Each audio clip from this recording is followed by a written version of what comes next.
दिल्ली विधानसभा की सत्ता से बीजेपी पिछले 26 सालों से दूर है।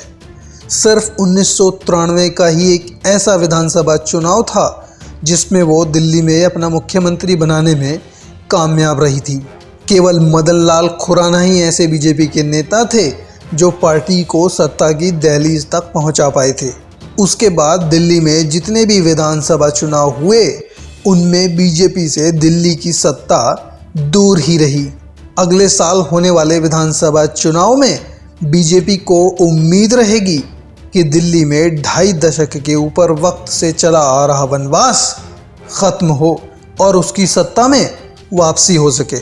इन सब के बीच दिल्ली विधानसभा चुनाव में बीजेपी का एक ऐसा किला रहा है जिसे कांग्रेस ना तो विधानसभा में भेद पाई और ना ही लोकसभा में, और वो किला है दिल्ली की जनकपुरी विधानसभा सीट। वो एक ऐसी सीट रही है जहां बीजेपी के जगदीश मुखी ने 1993 से लेकर 2013 तक लगातार 5 बार जीत हासिल की है।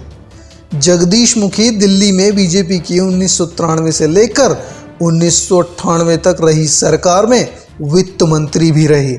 लोकसभा में भी बढ़त बीजेपी के पास ही रही।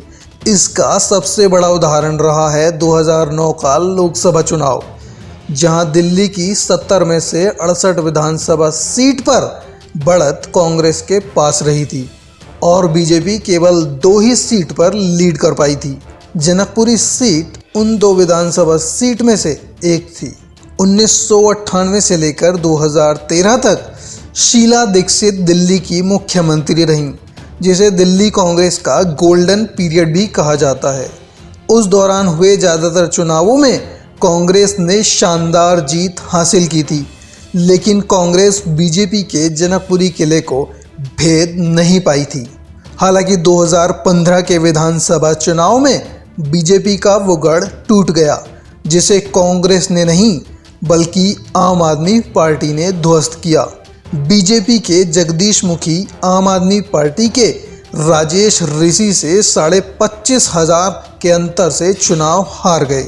2020 विधानसभा चुनाव में भी वही स्थिति रही। आम आदमी पार्टी ने लगातार दूसरी बार जनकपुरी सीट से बीजेपी को पटखनी दी। अब देखना दिलचस्प होगा कि क्या 2024 में होने वाले दिल्ली विधानसभा चुनाव में बीजेपी अपने पुराने गढ़ को फिर से अपने नाम कर पाती है या नहीं।